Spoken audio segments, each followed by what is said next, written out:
In order to be a great long-term investor, you must understand the fundamentals of the company you are invested in. One of the most critical pieces to be looking at is an income statement. The income statement will tell you if the company is gaining or losing traction in the marketplace. It'll reveal their operational efficiency. You'll be able to learn if a high percentage of sales are actually turning into profit or if expenses are spiraling out of control. You'll also be able to identify how they're allocating capital by you'll be able to learn if they're pouring money into future innovations or they're spending heavily on marketing to defend their current market share. To learn about how to read an income statement, we'll use Meta as an example so we can show how they're turning your scrolling into cold hard cash. Reading an income statement isn't about memorizing math, it's about understanding the business mechanics and the fundamentals of the business. Starting at the top, if we look at revenue, this number represents what people refer to as the top line. So when you hear on CNBC or maybe some friends or colleagues talking about a stock beating or missing on the top line, they're referring to the revenue. And this represents the total amount of money that is brought in from their different business activities. So think of Instagram, Facebook, WhatsApp, Meta Ray-Bans, Threads, or whatever other business venture they have. All that money that's coming in from that falls into this revenue line. Next up, we have cost and expenses. Go into the first category of cost of revenue. This is the direct cost required to deliver Meta's core services. This includes data center electricity, server depreciation, network infrastructure, and payment processing fees. If you were to subtract revenue from the cost of revenue, you would get gross profit. Some companies you'll see on their income statements, they'll actually state gross profit, but in this case, Meta does not call it out specifically. And in the case of Meta, their gross profit, so revenue minus cost of revenue, is extremely high, which basically means that adding another user costs nearly nothing for them. Next up, we have research and development. So what falls under this line item could be engineering salaries, specialized computing infrastructure, and experimental projects. So this is a critical line item because this shows how much a company is investing in their future. So while you don't want to see this line item get out of control, you do want to see this line item continue to grow because it means the company is looking for new opportunities to continue to grow their business. The next line item, marketing and sales. So what could fall under this line item is if they have different advertising campaigns or marketing initiatives, or if they have a sales team, the commissions that are being paid out. So when looking between these two,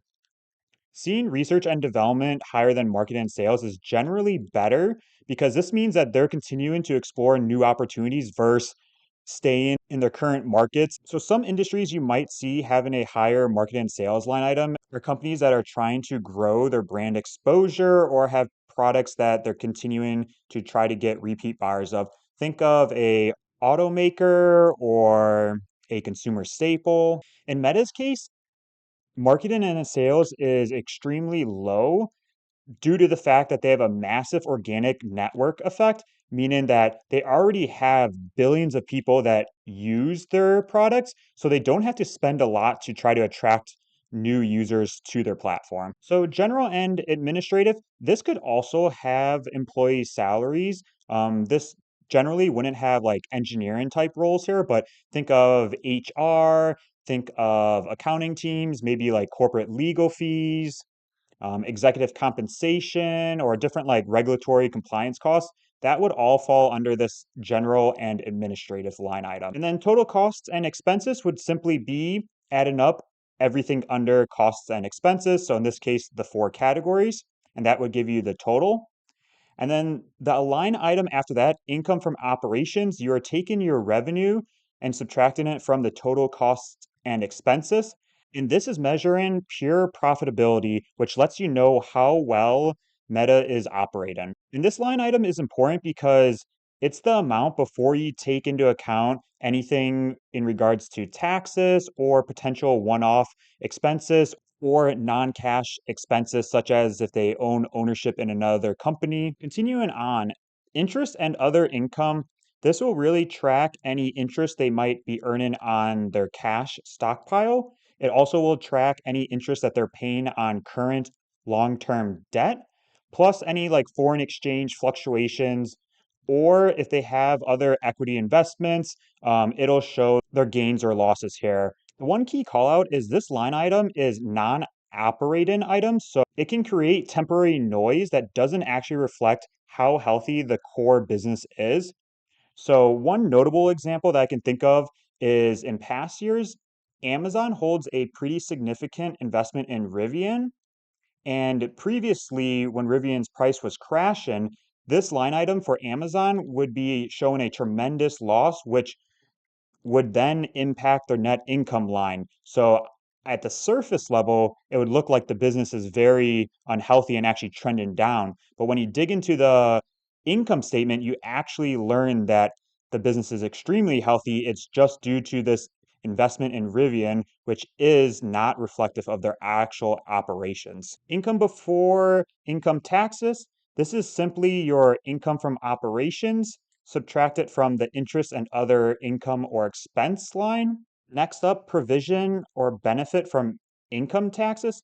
So generally, this will be always an expense as people are having to pay taxes, but sometimes there's actually a tax benefit, as you can see in the most recent quarter for Meta. So this line item is important because as we see with Meta, they had a tax benefit, which then inflates their net income, which then could make you think that their fundamentals are performing better than they actually did.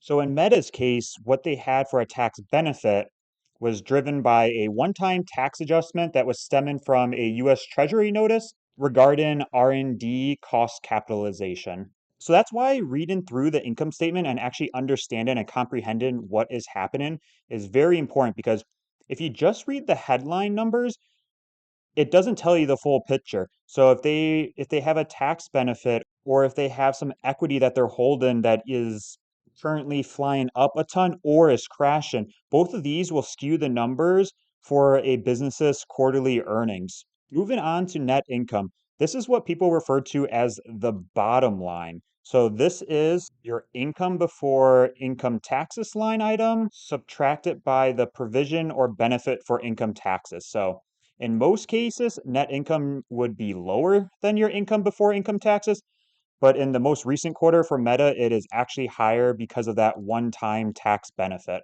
of $5 billion. dollars. So as a smart, fundamental analyst who's focused on the long term and understands income statements, you would realize that that 61% year over year increase for Meta for net income was actually skewed by that one-time tax benefit rather than just pure operational growth. Now dive into earnings per share. This is taking the net income and dividing it by how many shares they have. If we're looking at basic, this is looking at the current shares. And then if we look at diluted, which this is the one that most investors care about, it includes all potential shares from future stock options that could vest. And when you ever hear someone talking about a PE ratio, that is the price of the current stock divided by the earnings per share. And that is how you get the PE ratio. Now, keep in mind, it's the earnings per share on an annual basis. So these numbers we're seeing here are only one quarter. So you would have to look at the other 3 quarters as well and add that. Now, this last area is focused on how many shares they have that are used to compute EPS. So basic, these are currently how many shares are in the market. And diluted, these are how many are potentially going to be added in the future based on various employee stock options. And one thing you'll notice here is from a diluted standpoint, the weighted average shares is actually lower than last year. And this is showing that Meta's share buyback program is successfully shrinking the overall count of shares on the market. So when a company reduces its share count, each remaining share ultimately gets a larger slice of the business earnings pie. So when they're buying back shares, they're ultimately given a slightly increase of ownership back to you if you're holding any shares in that company. Smash that subscribe button down below, hit that like button. In the future, I'll create a video showing how you can go about grading an income statement so you can understand if what a company is reporting is great or if it's bad and why it is. So that's a wrap on the income statements video on how to read it. Remember that this is incredibly important to understand the fundamentals of a business. If you were to just read the headline to understand the top and bottom numbers, you would miss the whole picture. In Meta's case, you would miss the fact that they had a huge one time tax benefit that lifted up their net income number that wasn't directly related to operational improvements.